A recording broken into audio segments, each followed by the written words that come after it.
Halo pemirsa, apa kabar? Senang sekali saya Rada Marlias dapat kembali menemani Anda dalam sebuah program talkshow yang syarat informasi inspiratif untuk Anda dan juga keluarga. Inilah Bincang Sehati.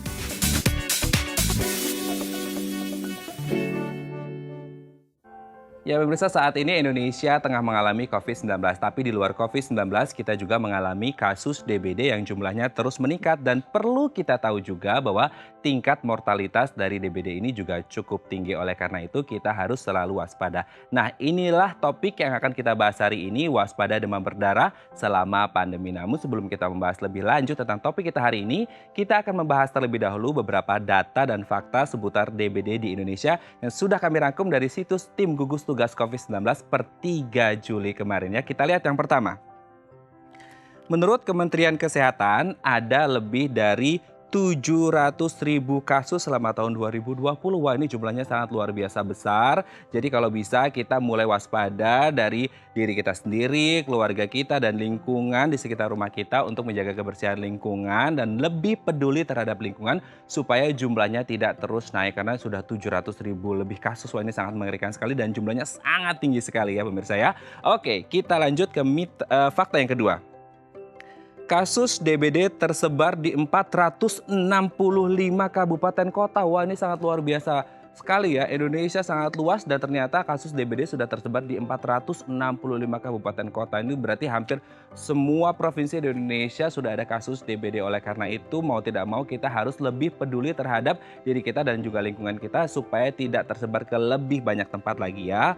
Oke, kita lanjut ke fakta yang ketiga terkait dengan DBD. Ada 500 jiwa melayang di semester pertama 2020.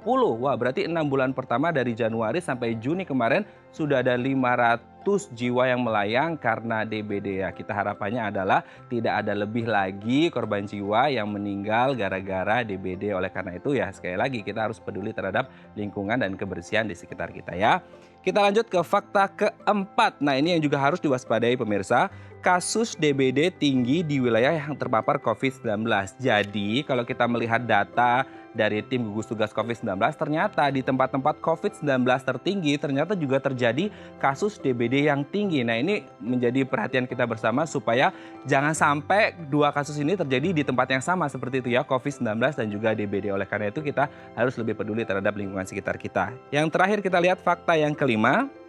Nah, ini kita harus menerapkan 3M, menguras tempat penampungan air, menutup tempat penampungan air, dan juga mengubur barang-barang bekas supaya tidak ada genangan air yang menjadi sarang nyamuk. Karena kita tahu yang pasti harus kita waspadai adalah ternyata jentik nyamuk ini tumbuh di tempat yang genangan air bersih seperti itu. Jadi harus diwaspadai di rumah kita kalau kita ada tempat penampungan air bersih, kita harus waspadai dan cek supaya tidak ada jentik nyamuk di situ sehingga tidak bisa menimbulkan DBD. Nah, itulah beberapa data dan fakta seputar DBD di tahun 2020 ini. Nanti selanjutnya kita akan berbincang dengan pemenang dari Ibu-Ibu Kota Awards 2019 yang juga merupakan kader Jumantik. Kami akan kembali saat lagi, tetap bersama kami di Bincang Sehati.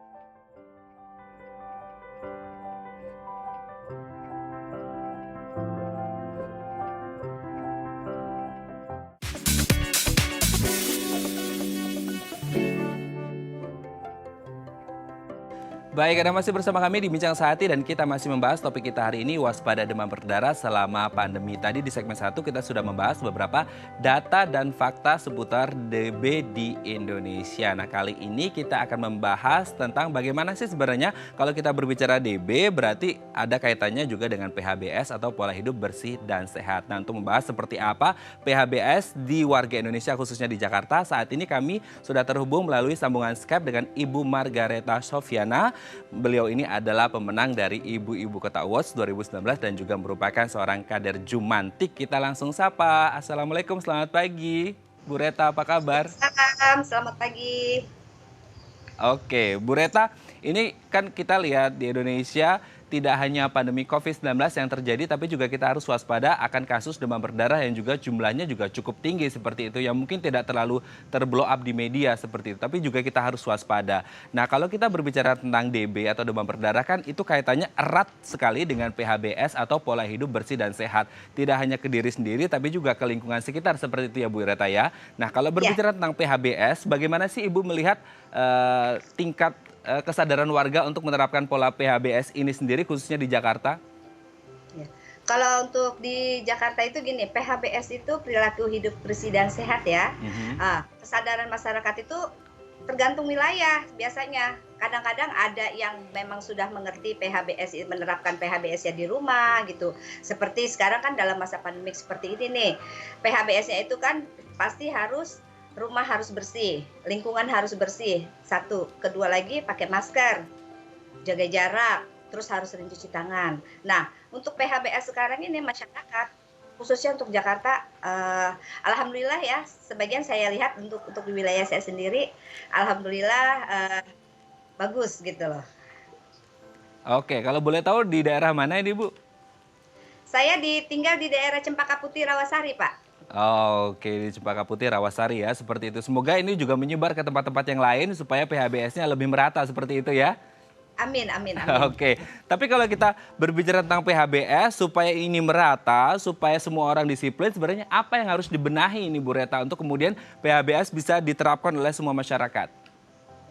Satu, kepedulian. Mhm. Harus mempunyai rasa peduli. Rasa peduli itu seperti misalnya melihat lingkungan kotor, seperti saya sekadar jumantik ya, saya itu suka bawel. Jadi Mhm. kalau misalkan lihat ada sampah menumpuk, walaupun itu bukan di pekarangan kita, kita harus saling menegur. Menegur itu dengan bahasa yang baik, sila tolong dibersihkan. Jadi kesadaran dari diri kita sendiri. Kalau tidak ada kesadaran, mau kita kasih woro-woro seperti apa juga tidak bisa, gitu.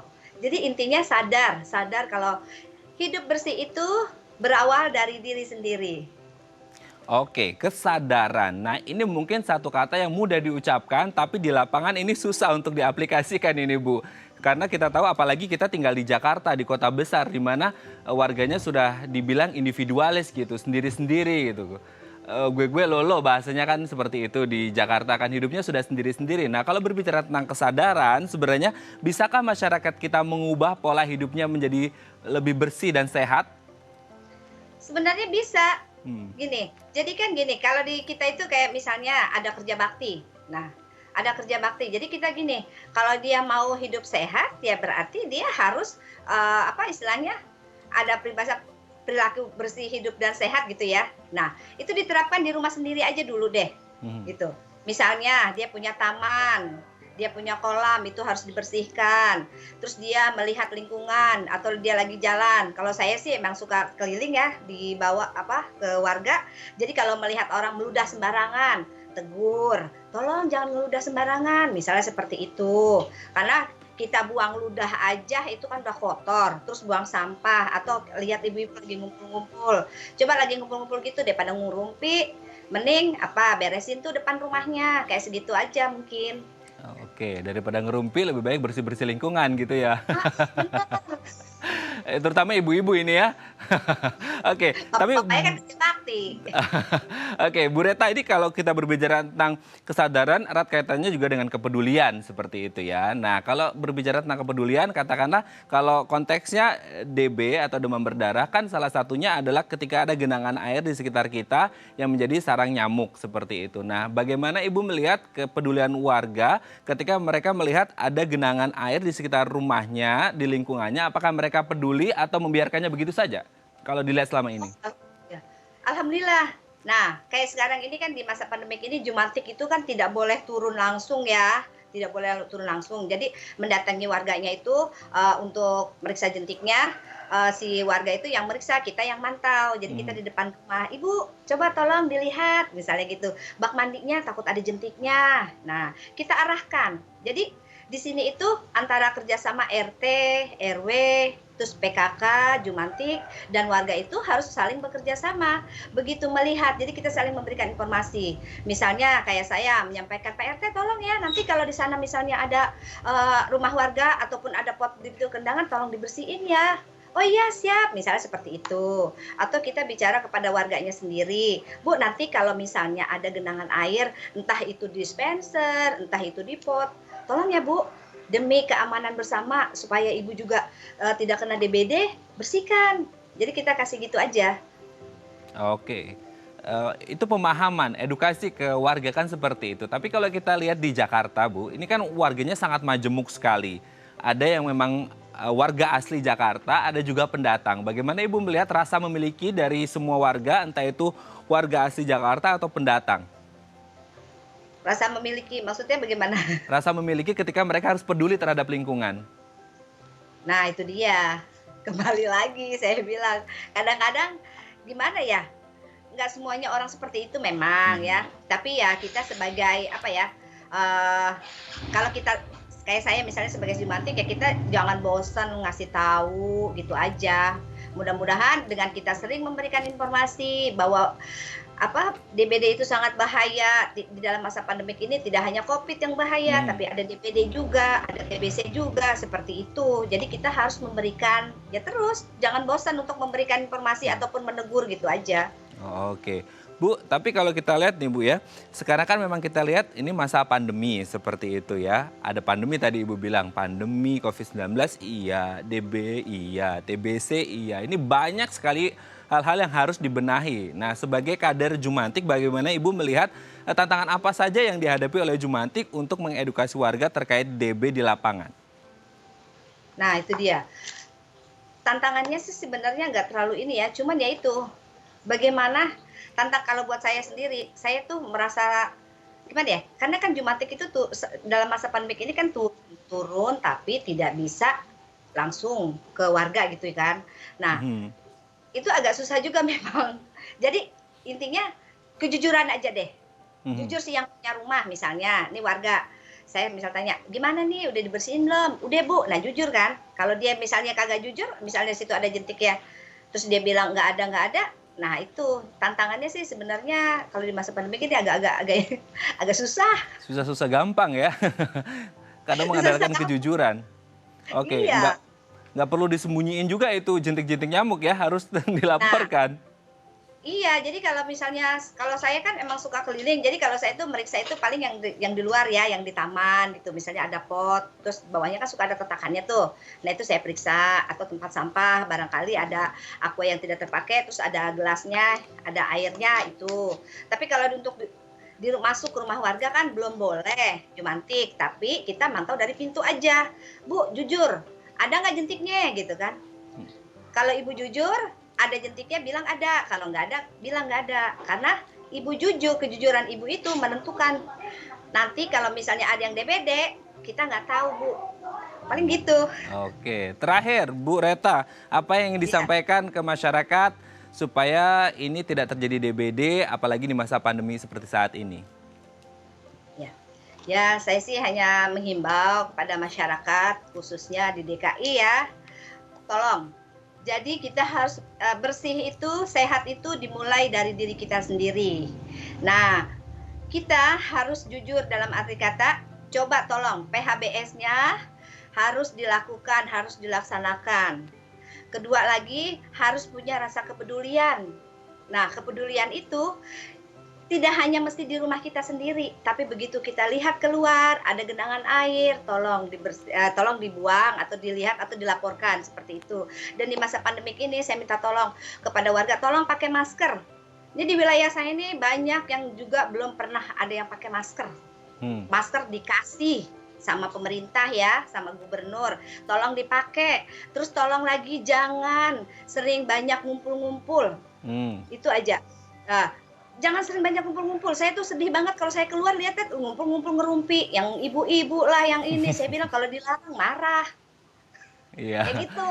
Intinya Mohon banget ya. Iya. Oke, intinya peduli terhadap lingkungan, jangan kumpul-kumpul, pakai masker, pokoknya protokol kesehatan harus diterapkan. Ya, Ya, terima kasih Bu Margareta Sofiana, pemenang Ibu-Ibu Kota Awards 2019 dan juga merupakan kader Jumantik. Sehat-sehat terus Bu, salam untuk keluarga. Ya, terima Baik, kasih. pemirsa, itu tadi perbincangan kita dengan Ibu Reta. Semoga ini bisa menginspirasi supaya kita lebih peduli terhadap lingkungan. Nanti kita akan membahas tentang waspada demam berdarah selama pandemi. Kami akan kembali saat lagi, tetap di Bincang Sehati.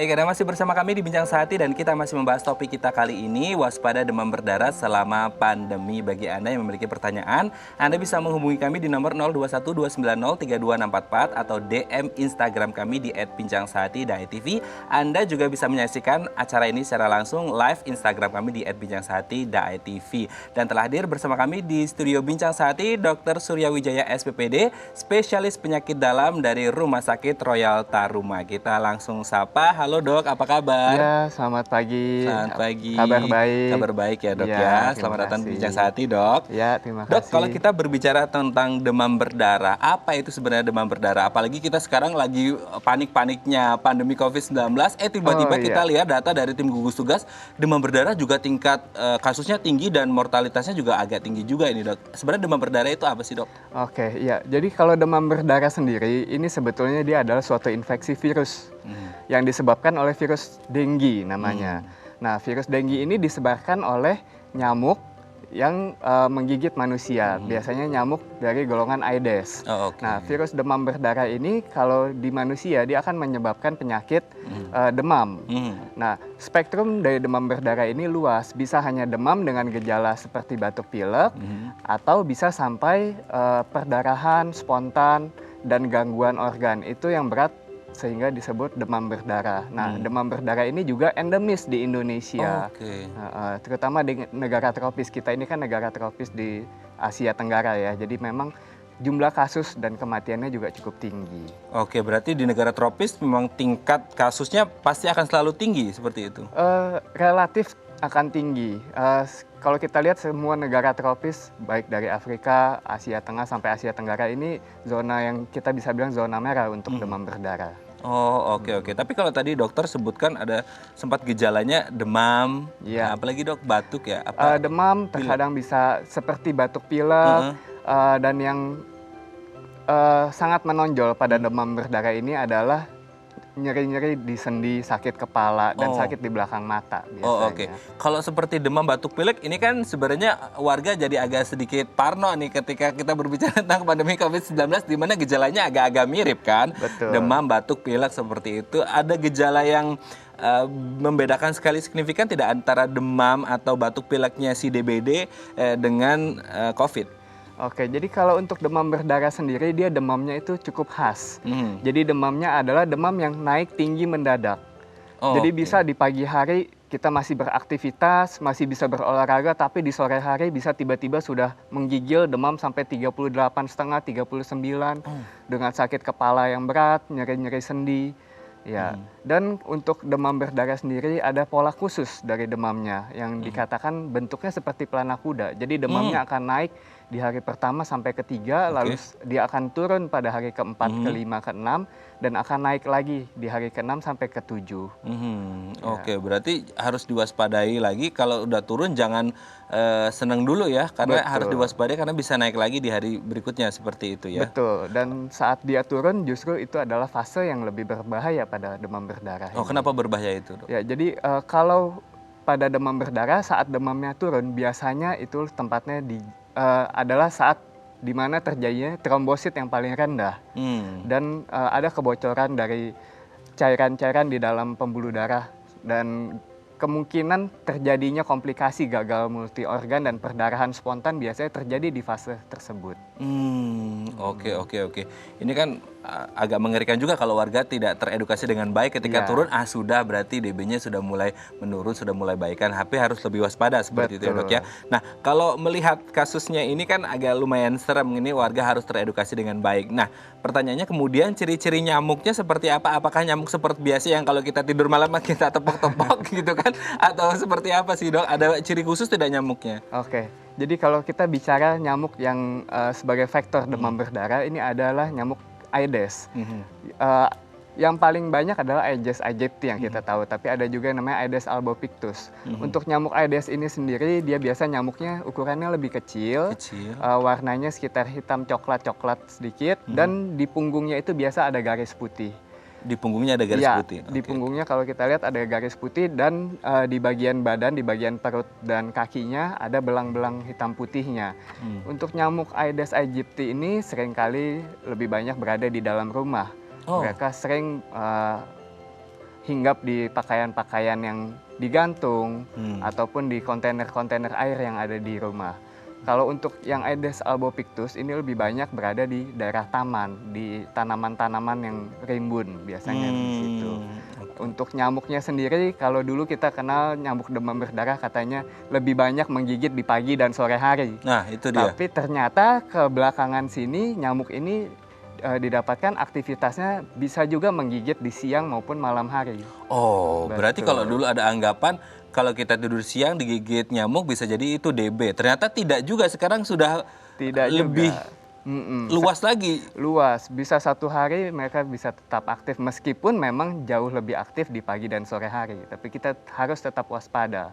Oh, ini juga mau tidur malam juga agak waspada juga sekarang ya dok ya. Dulu mungkin waspadanya kalau mau tidur siang seperti itu, tapi ternyata malam juga sekarang Malam sudah. juga bisa kena. Oh, dalam kondisi seperti apa sih dok? Ini nyamuk bisa berkembang biak dengan cepat ini? Oke, jadi nyamuk demam berdarah ini mereka akan berkembang biak di genangan air yang jernih. Yang jernih, justru yang bersih ya? Justru yang bersih, karena nyamuk ini akan meletakkan telur-telurnya ini di dinding-dinding dari permukaan air itu. Jadi kalau kita punya kontainer air yang di rumah misalnya bak mandi atau ban bekas atau kaleng yang terisi air, biasanya itu adalah tempat nyamuk-nyamuk ini akan bertumbuh. Oke. Kalau melihat kondisi berkembang biaknya dan juga waktunya, ini kan berarti apakah menjangkau semua usia yang lebih rentan terkena ini atau anak-anak kita lihat di berita-berita kan rata-rata yang kena ini anak-anak ini dok. Apakah kemudian memang yang rentan itu anak-anak atau sebenarnya juga bisa menjangkau range usianya lebih luas?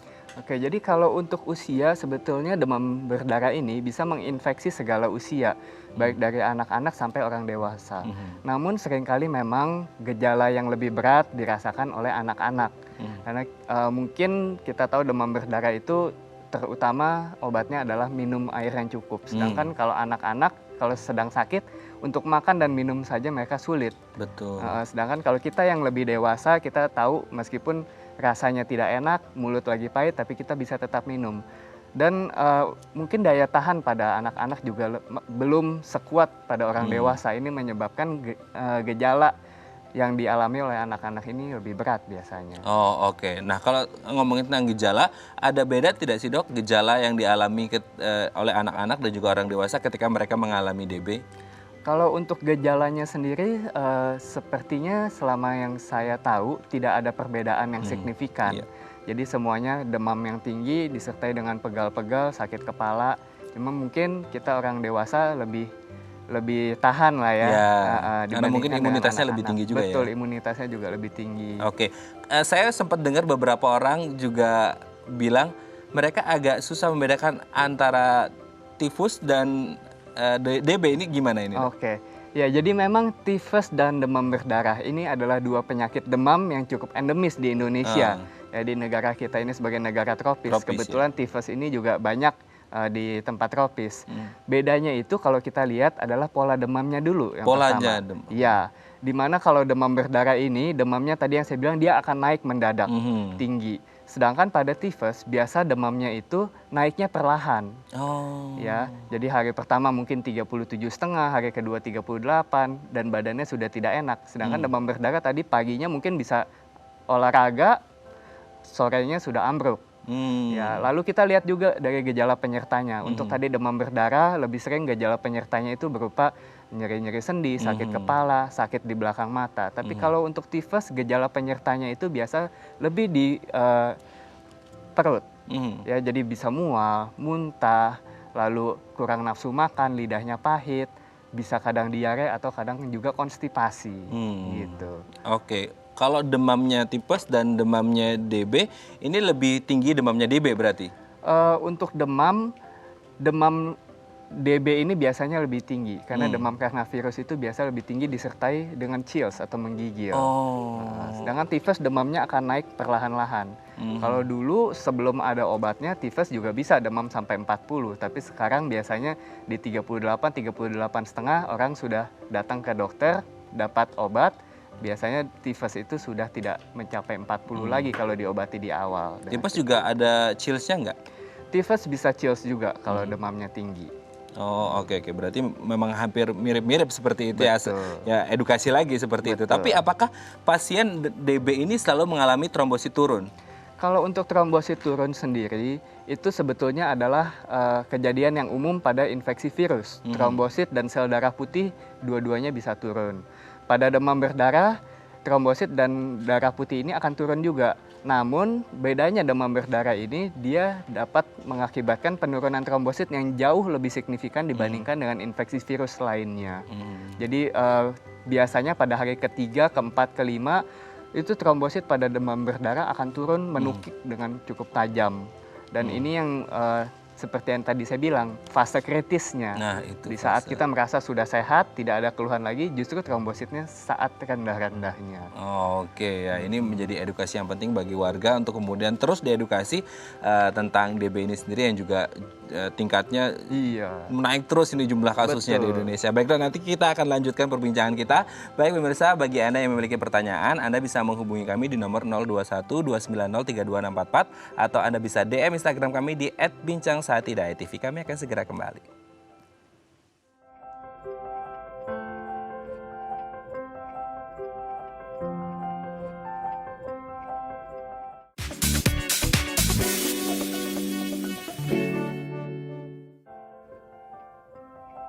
Baik, Anda masih bersama kami di Bincang Sehati dan kita masih membahas topik kita hari ini, waspada demam berdarah selama pandemi. Bagi Anda yang memiliki pertanyaan, Anda bisa menghubungi kami di nomor 021 290 32644 atau DM Instagram kami di @bincangsaati.tv. Sudah bersama kami Dr. Surya Wijaya, SPPD, spesialis penyakit dalam dari Rumah Sakit Royal Taruma yang juga merupakan garda terdepan ya dok ya dalam penanganan COVID-19 di tempat yang lain seperti itu ya.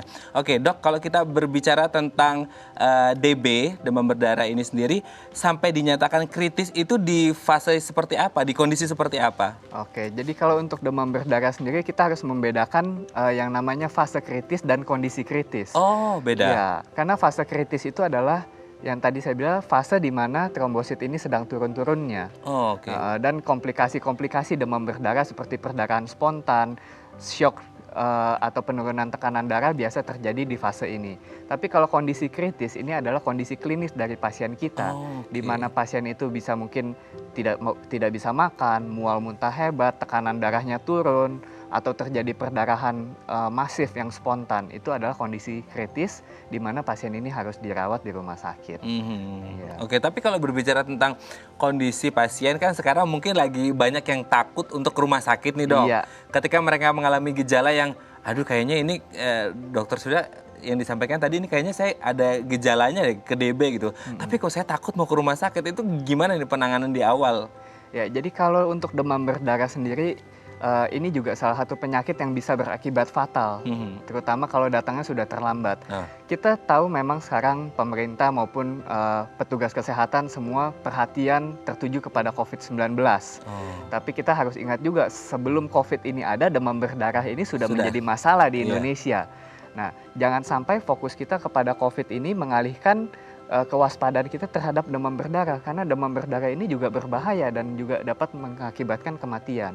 Kalau ada pasien dengan demam sekarang, lebih baik mencari pertolongan ke petugas kesehatan dibandingkan berobat sendiri. Minimal mereka harus ke puskesmas atau fasilitas kesehatan di klinik Pratama untuk dilihat adakah menuju ke demam berdarah atau tidak. Bila ada kecurigaan karena demam berdarah, mereka harus dimonitor dengan ketat. Untuk demam berdarah sendiri tadi spektrumnya sangat luas, dari yang demam ringan dengan gejala mirip batuk pilek sampai ke demam berdarah, yaitu kondisi yang berat.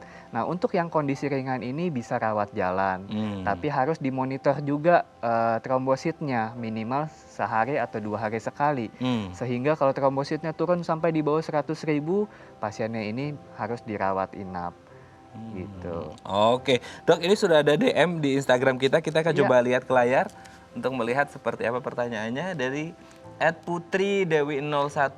Saya Dewi, ibu rumah tangga, saya punya bayi dan menyusui. Apakah ibu menyusui yang terkena DB bisa menularkan ke bayi? Nah ini ibu busui ya, menyusui gitu. Ini apakah bisa ada potensi risiko menularkan ke bayinya nih, Dok? Oke, jadi kalau untuk penularan demam berdarah sendiri tidak ada penularan dari manusia ke manusia. Oh, oke. Ya, jadi bila ibu ini menyusui atau mungkin memeluk dan mencium bayinya itu tidak akan menular dari ibu ke bayinya. Oh. Tapi yang kita harus waspada ini berarti ada kita bilang pool dari virus itu di dalam rumah, yaitu di dalam tubuh si ibunya sendiri.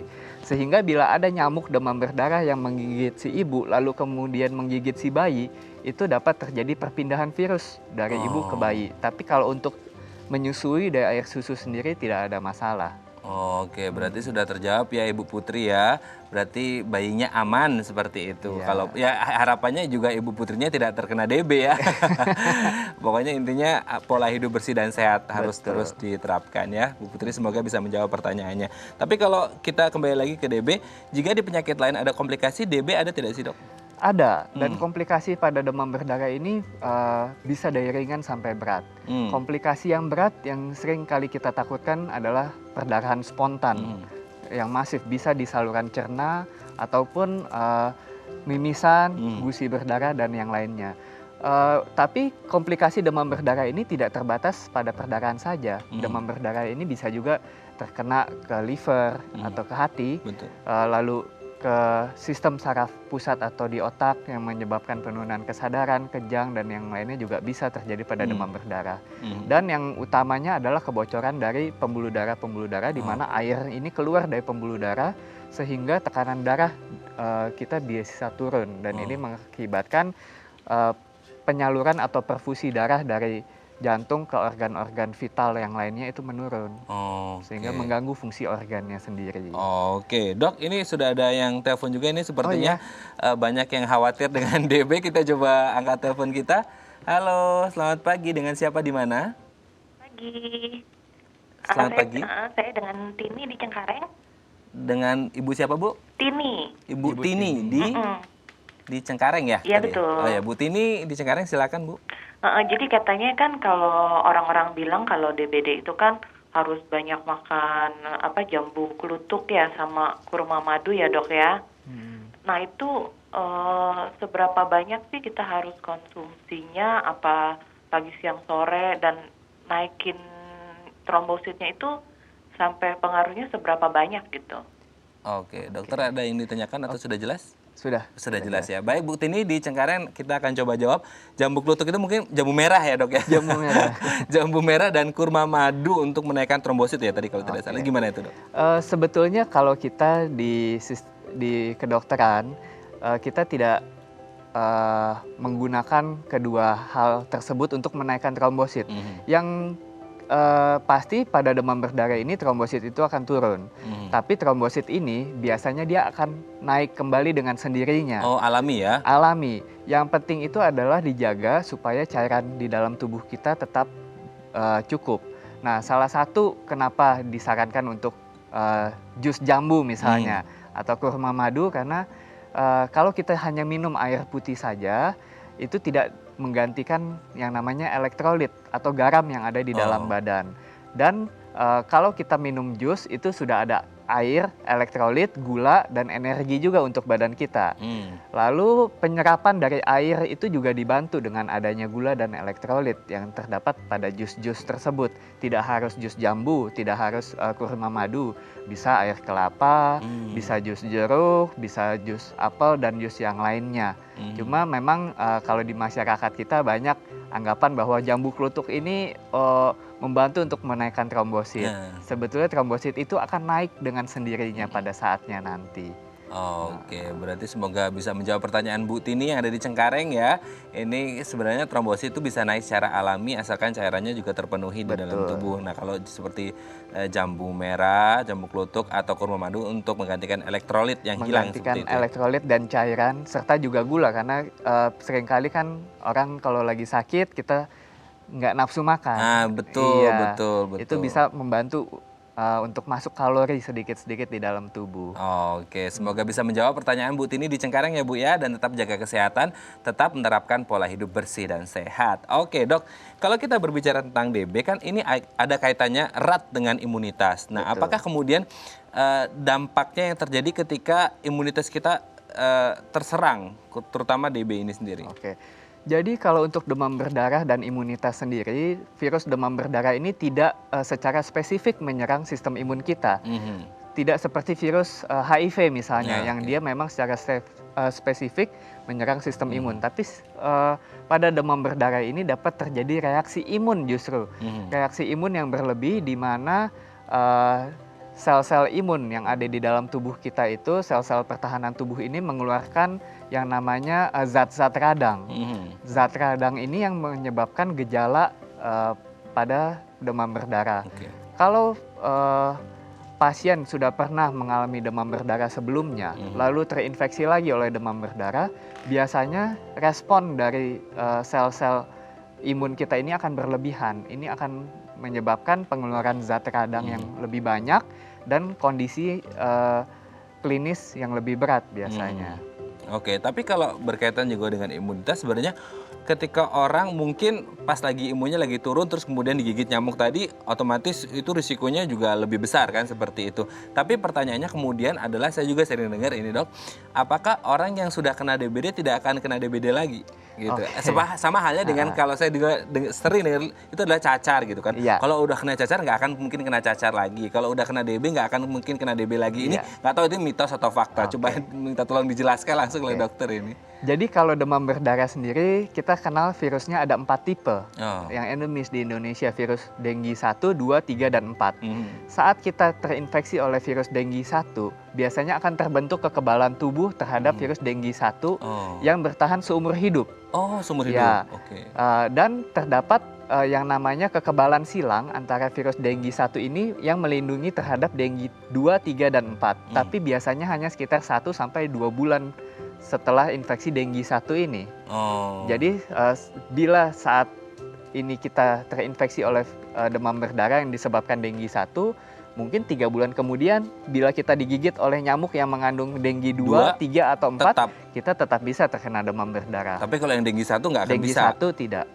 Oke, lalu bedanya Dengue 1, 2, 3, dan 4 ketika terjadi gejala DB seperti apa? Ada beda tidak di tubuh? Kalau untuk di tubuh kita sendiri biasanya sih tidak ada bedanya. Secara klinis tidak ada bedanya. Namun bila kita sudah pernah terinfeksi virus dengue sebelumnya dan terinfeksi lagi virus dengue yang lainnya, biasanya itu kalau masa kebalnya tadi sudah lewat, ini malah dapat menyebabkan yang saya bilang respon imun yang berlebihan. Jadi dia merasa sudah kenal nih sama virusnya yang satu, dia akan berusaha lebih cepat mematikan virus yang baru ini. Tapi karena virusnya sendiri berbeda, virusnya tidak mati begitu cepat, tapi respon radangnya justru yang tinggi. Demamnya bisa lebih tinggi, trombositnya bisa turun lebih cepat, dan sebagainya. Oke, berarti memang sudah ada beda-bedanya ketika kita, ya harapannya tidak terkena Dengue 1, 2, 3, dan 4 ya dok? Iya, semoga jangan. Oke, nanti kita masih akan lanjut perbincangan kita tentang DB. Pemirsa, bagi Anda yang memiliki pertanyaan, Anda bisa menghubungi kami di nomor 0212903264 atau DM Instagram kami di @bincangsahat.tv. Kami akan segera kembali.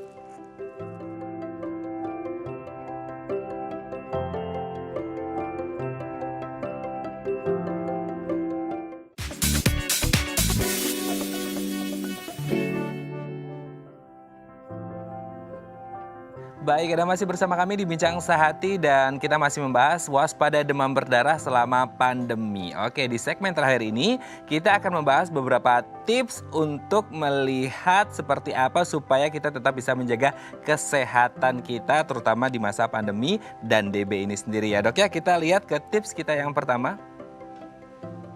Yang pertama, ini sering kita dengar juga 3M ya, bagian dari 3M adalah kuras penampungan air. Kita tahu tadi dokter sempat menyebutkan di genangan air yang bersih seperti itu. Karena bagaimana sih dampaknya ketika kita melakukan hal ini dok?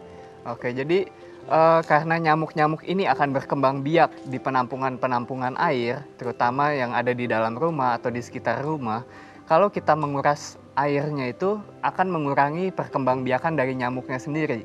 Kita berharap dengan berkurangnya nyamuk sebagai pembawa virus, kita berharap infeksi virus demam berdarah kepada manusia ini juga dapat kita kurangi begitu.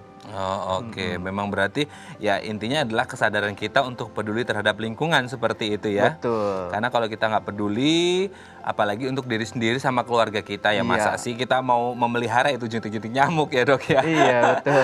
Oke, kita lanjut ke tips yang kedua. Nah ini anak kosan nih sering udah capek pulang kuliah atau pulang kerja udah langsung gantung baju di belakang pintu biasanya ini, atau numpuk baju gitu Atau kan. tumpuk Nah baju. ini sebenarnya habit yang harus segera dibenahi seperti itu dok ya. Apakah memang kemudian nyamuk ini suka sekali di sini? Ini sebagai tempat tinggalnya atau tempat untuk juga mereka berkembang biak? Oke.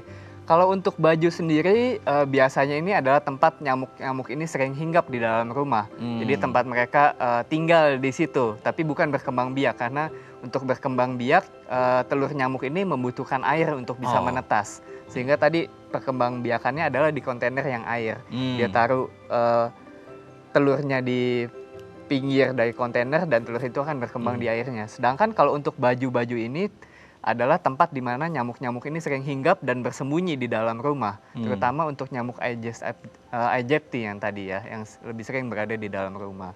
Oh, oke. Kita lanjut ke yang ketiga. Gunakan krim anti nyamuk. Nah, ini biasanya tapi ada juga orang yang mungkin karena alergi atau apa kulitnya agak sensitif, agak susah gitu pakai. Tapi sebenarnya efektivitas dari memakai krim anti nyamuk ini seperti apa sih, Dok? Oke, jadi kalau tadi kita bicara mengurangi nyamuknya sendiri sebagai pembawa. Nah, kalau penggunaan krim anti nyamuk ini adalah lebih berfungsi mencegah gigitan nyamuk kepada manusia. Karena tadi penularan dari virus itu adalah saat nyamuk menggigit kita dan mentransfer virus yang ada di kelenjar air liurnya ke dalam peredaran darah kita. Saat kita menggunakan krim anti nyamuk ini, kita berharap bisa mencegah gigitan nyamuk ke kulit kita. Kalau untuk yang tidak cocok dengan krim-krim anti nyamuk ini mungkin dapat diakali dengan menggunakan celana panjang atau baju lengan panjang bila diperlukan, bila di rumahnya banyak nyamuk atau bila akan pergi ke daerah-daerah misalnya seperti taman yang nyamuknya juga banyak. Untuk mengurangi gigitan nyamuk bisa dengan menggunakan baju dan celana panjang juga kalau tidak cocok dengan krim anti nyamuk. Oke, kalau pas mau bobo gitu ya, mungkin pakai celana panjang, kaos kaki, gitu ya, full lengkap. Yang penting kan sehat gitu. Yang penting sehat. Nggak ada yang lihat juga kan, lagi mau tidur ya. Oke, kita lanjut selanjutnya. Bersihkan tanaman liar. Nah ini biasanya kalau kita lihat ya dok ya, di sekitar halaman rumah kita entah depan atau belakang itu banyak tanaman liar. Di situ juga bisa berpotensi untuk menjadi tempat sarangnya nyamuk. Betul, jadi kalau untuk tanaman liar sendiri tadi terutama mereka dapat menjadi sarang dari nyamuk yang Aedes albopictus. Lalu juga kita harus ingat bahwa kalau banyak tanaman liar, apalagi ada pot-pot yang sisa, pot-pot pecah, itu dapat menjadi tempat terjadinya genangan air, di mana itu juga dapat menimbulkan tempat di mana nyamuk bisa berkembang biak. Oke, jadi harus ya bersih-bersih lingkungan. Betul. Ya. Oke, kita lihat selanjutnya. Vaksin DBD ini sudah ada belum sih dok sebenarnya? Oke, jadi kita sangat menarik kalau kita bicara tentang vaksin. Saat ini juga vaksin corona sedang dicari, vaksin DBD sedang dalam penelitian juga, meskipun untuk demam berdarah sendiri sudah cukup lama penyakitnya. Untuk vaksin demam berdarah ini sempat keluar dulu vaksin yang dikeluarkan oleh, kalau saya tidak salah, Sanofi sempat mengeluarkan vaksin, tapi untuk peredaran vaksinnya sendiri di Indonesia saya rasa saat ini masih jarang, karena masih dilihat lagi profil keamanan dan juga efektivitas dari vaksin ini untuk mencegah demam berdarah yang berat. Oke, berarti ya sebelum ini bisa dipakai ya harus menjaga diri tadi, pola hidup bersih dan sehat ya dok ya. Oke, itu tadi beberapa tips dok. Sekarang kita sudah ada DM Instagram, kita coba lihat. Ini dari Endang di Pemalang ya. Pertanyaannya adalah pemeriksaan lab yang akurat itu apa sih dok? Oke. Jadi kalau untuk demam berdarah sendiri, kita untuk pemeriksaan lab itu ada dua tujuannya. Yang pertama adalah untuk memonitor penyakitnya sendiri, yang tadi kita lihat dari profil darah dan trombositnya. Ada juga yang berfungsi untuk mendiagnosis demam berdarah ini positif atau tidak. Nah, untuk tes diagnostik ini dibagi dua lagi. Yang satu adalah kita berusaha mencari virusnya, yang satu adalah dengan kita mencari antibodi. Nah, kalau kita mencari virus ini, nama tesnya adalah tes NS1. Biasanya kita mencari virus dan kita dapatkan hasil yang positif kalau kita ceknya di hari ke-1, ke-2, ke-3, sampai ke-4. Jadi saat virusnya itu masih ada di dalam tubuh. Sedangkan kalau kita mau cek antibodi, itu adalah dengan menilai imunoglobulin anti denggi, bisa imunoglobulin M dan imunoglobulin G. Biasanya antibodi ini mulai muncul sejak hari ke-4, 5, 6, dan seterusnya. Jadi penting juga ditanyakan, ini demam hari keberapa sebelum kita melakukan tes ini. Supaya tidak mubazir juga. Kalau demam hari pertama, kedua, jangan kita tes antibodinya. Demam hari ke-5, ke-6, jangan kita cari virusnya gitu. Oke, berarti seperti itu. Kalau ada yang bertanya juga mungkin apa perbedaan MS1 dan DHF itu apa sih dok sebenarnya? NS1. Ya, ada pertanyaan juga dari live IG mungkin. NS1 dan DHF. Ya. Jadi kalau DHF itu biasanya adalah yang tadi imunoglobulin M dan imunoglobulin G anti DHF. DHF itu adalah dengue hemorrhagic fever, bahasa Inggris untuk demam berdarah. Sedangkan NS1 itu adalah antigen, yaitu dia komponen dari virus. Jadi NS1 itu adalah kita mencari komponen virus masih ada tidak di dalam badan kita. Kalau komponen virus ini ada, kita anggap virusnya ada di dalam badan. Tapi kalau untuk anti DHF atau IgM, IgG anti DHF ini kita cari antibodinya terbentuk atau tidak. Kalau ada antibodinya mungkin kemarin ada virusnya. Gitu. Oke. Nah kalau berkaitan dengan pandemi saat ini, risikonya lebih tinggi tidak sih dok untuk terkena DB ini sendiri? Oke. Jadi kalau untuk DB sendiri, dia tidak ada hubungan secara epidemiologis dengan COVID. Tapi kita tahu kalau DB ini dia akan lebih banyak di musim penghujan dan musim pancaroba, di mana nyamuk-nyamuk itu sedang lagi banyak-banyaknya. Dan kalau kita lihat di Indonesia ini belakangan pergantian musim ini semakin lama semakin rancu ya. Kadang di musim kemarau hujan, di musim hujan nggak hujan-hujan. Nah ini lebih berbahaya juga untuk kita karena kadang kewaspadaan kita bisa turun. Kita menganggap belum musimnya demam berdarah, sedangkan bisa saja nyamuknya itu sudah ada. Intinya kita harus waspada seperti itu ya dok. Betul. Ya, terima kasih dok sudah hadir di Bincang Sehati. Semoga tidak ada kasus DB lagi dan kita sehat-sehat terus ya. Terima kasih. Amin. Baik pemirsa, bagi Anda yang memiliki kritik dan saran, Anda bisa menghubungi kami di nomor 0889 8100 5000 atau di @bincangsehati.tv. Saya Raden Marlias pamit, sampai jumpa dan selamat beraktivitas.